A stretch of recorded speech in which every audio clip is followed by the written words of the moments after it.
This channel does not promote any violent, harmful, or illegal activities. All content provided by this channel is meant for an educational purpose only. তিলোত্তম ধর্ষণ খুনে তথ্যপ্রমাণ লোপাট ও দেরিতে FIR করার অভিযোগে গ্রেপ্তার টালা থানার প্রাক্তন ওসি। এর আগে 8 বার অভিজিৎ মণ্ডলকে জিজ্ঞাসাবাদ করে সিবিআই। গতকাল প্রায় 7 ঘন্টা জিজ্ঞাসাবাদের পর গ্রেপ্তার প্রাক্তন ওসি। সিবিআই এর নজরে কেন টালা থানার প্রাক্তন ওসি অভিজিৎ মণ্ডল? ঘটনার দিনের টাইমলাইন নিয়ে জিজ্ঞাসাবাদে বারবার হোঁচট খান টালা থানার প্রাক্তন ওসি। মাসকট স্পিন কন্ট্রোল ল্যাবের পরীক্ষায় এটি প্রমাণিত। কেয়াসেট আলোপেক্স পেন্টা অ্যাক্টিভ নতুন চুল গজাতে সাহায্য করে, চুল পড়া বন্ধ করে। কেয়াসেট Alopex penta active 10 hair fall প্রবলেমের একমাত্র সলিউশন। ঘটনার পর সন্দীপ ঘোষের বয়ান রেকর্ডে নিয়েও প্রশ্নের মুখে অভিজিৎ মণ্ডল। কেন সন্দীপের বয়ান কলকাতা পুলিশের ঘটনার 4 দিন পর পুলিশ নিয়েছিল? সিসিটিভি ফুটেজ সহ ক্রাইম সিনে ভাঙচুর নিয়েও সদুত্তর দিতে পারেননি টালা থানার প্রাক্তন ওসি। খবর সিবিআই সূত্রে। কেন দেরিতে এফআইআর তা নিয়েও প্রশ্নের মুখে অভিজিৎ মণ্ডল। সিবিআই নজরে টালা থানার সিসিটিভি ফুটেজ।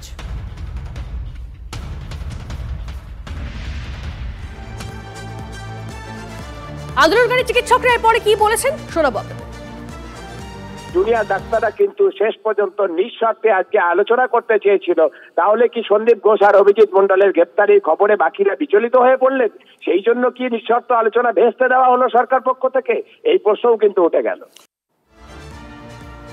এই নিয়ে বেশ কিছু রাজনৈতিক চাপানোতরা শুরু হয়েছে। আমরা কিছু প্রতিক্রিয়া পেয়েছি, শোনাবো আপনাদের ব্যাখ্যা। এই দুজন গ্রেপ্তার হওয়ার পর আর কি কোনো আটকাবার মতো সুযোগ থাকে? স্বাস্থ্য সচিবকে পদে রেখে দেওয়ার কোনো যোগ্যতা থাকে কারণ? স্বাস্থ্য সচিবকে অবশ্যই খারিজ করতে হবে। টালা থানার ওসি গ্রেপ্তার হয়েছে, পুলিশ কমিশনারকে অবিলম্বে খারিজ করতে হবে। পুলিশ কমিশনারকে শপথে রেখে, স্বাস্থ্য সচিবকে শপথে রেখে আসলে অপরাধীদের প্রশ্রয় দেওয়ার চেষ্টা করেছেন মুখ্যমন্ত্রী। সিবিআই এর হাতে গ্রেপ্তার হওয়ার পর আর কোনো ওজোর আপত্তি চলে না। পুলিশ কমিশনার এবং স্বাস্থ্য সচিবকে অবিলম্বে খারিজ করতে হবে, না হলে মানুষের বিক্ষোভ আরো বাড়বে। ওসি টালা এবং ওসি টালাকে বাঁচানোর জন্য এরা রিপিটেডলি ওখানে পুরনো যে 144 ধারা, এখন 163 ধারা যে ন্যায় সংহিতার, সেটা ওখানে করে রেখে দিয়েছিল যাতে ওসি টালাকে কেউ ঘেরাও করতে না পারে।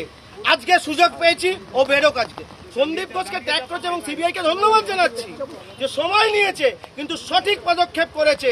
এই কলকাতা পুলিশের মতো বটস্টাফ ইনভেস্টিগেশন তারা করেনি। তিলোত্তম ধর্ষণ খুনে গ্রেপ্তার টালা থানার প্রাক্তন ওসি ও আরজি করের প্রাক্তন অধ্যক্ষ সন্দীপ ঘোষ। গ্রেপ্তারি নিয়ে এক্স হ্যান্ডেলে পোস্ট বিজেপি নেতা অমিত মালভিয়ার। সোশ্যাল সাইটে বিজেপি নেতার দাবি, এই গ্রেপ্তারি প্রমাণ করলো প্রাক্তন ওসি ক্রাইম সিনে তথ্য প্রমাণ লোপাটে সাহায্য করেছেন আর তাকে বাঁচাতে চেষ্টা করেছিল পুলিশই। জুনিয়র ডাক্তারদের আন্দোলনের ছবি পোস্ট করে কলকাতা পুলিশ কমিশনারকেও নিশানা করলেন বিজেপি নেতা।